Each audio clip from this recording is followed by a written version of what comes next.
Welcome back. We're checking in with our money guy today, the one and only Tony Walls over at Town and Country Credit Union.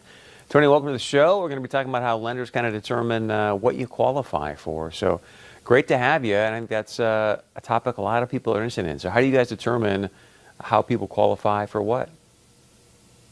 Well, a lot of people think that it's just the credit score. They'll say I have an 800 credit score, so I should be able to get whatever I want.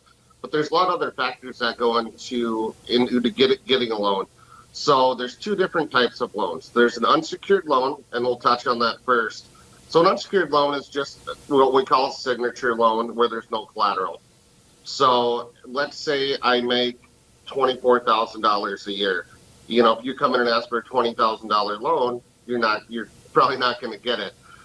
Basically because it's going to be typically based on a couple months of income. So if I make $2,000 a month, maybe you can get a $5,000 loan or something.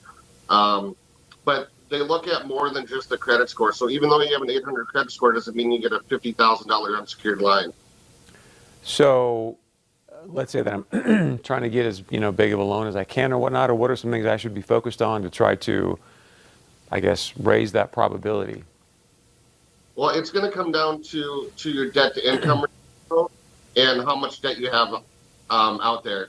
So when you do an auto loan or if you do an unsecured loan, but let's say you go for a car loan, it comes down to debt to income ratio. So let's just say for math purposes, I make $1,000 a month and I owe 200 in bills. I can probably get you about a $200 payment. So you want to stay below the 40% debt to income ratio, or 40% of your gross income to bills. Anything above that, it's going to be tough because you're not going to have enough money to live off of and pay your bills. So it's going to come down to your income as well as your credit score. Man, good stuff right there. And then I think that was the unsecured. What's the secured?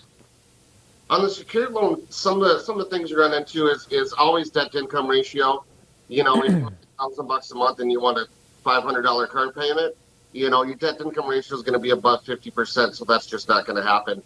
But the other thing we look at is loan to value. So, Chris, say you come in and you want to buy a $30,000 car, but maybe you were upside down on your old loan, and so you want to do a loan for $40,000 against that $30,000 car. Most places aren't going to go over 100% loan to value on a vehicle, so keep that in mind. One of the big things that I see is you'll go somewhere and you say I want a payment of $300, so you get a $20,000 loan, but they kick you out for 6-7 years, and so that car is depreciating faster than you're paying down the principal. So what happens is when I go to trade that car off in 3 or 4 years, maybe I owe 15,000, but the car's only worth 10, so I'm upside down on my car loan. So keep that in mind. Even though it's about the payment, you want to make sure that that car isn't appreciating more than you're paying down that loan, because then you're going to be upside down when you go to get your next car. Man, that is such great. There's nothing worse when you're thinking, oh, hey, I'm going to get out of this thing. And they're like, no, you owe us an extra 5 Gs, my friend. So what else should we know, Tony? Well, exactly. I think that's the big one. Sometimes, you almost have to say, boy, I really hope you like the car you're driving because you're going to be in it a while. But you got about $5,000 to get out from being upside down. So just keep that in mind. A lot of times, people, they want to, hey, I want an unsecured loan for $25,000 to pay off all my credit card debt. Maybe they make $40,000 a year. Well, that's just such a high ratio for unsecured to their income. It's not going to work. So just keep in mind, even though you may have a fantastic credit score, loan to value on the vehicles and debt to income ratio kind of go a third with that on the loan approval. You bring up a good example, though. I mean, let's say you're in a situation, you're trying to get some of that debt paid off and you want maybe a lower interest credit card or loan or whatever, but there's only so much room you should do. Kind of what's your coaching for someone in that situation?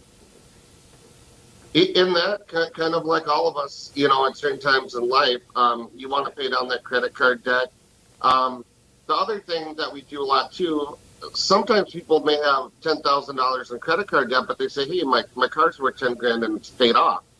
Well, then we'll do a loan against the vehicle and pay off that 10,000 credit cards, because typically a secured loan with collateral is going to be maybe 2 or 3%, depending on credit score, as opposed to the credit cards, which are 25%.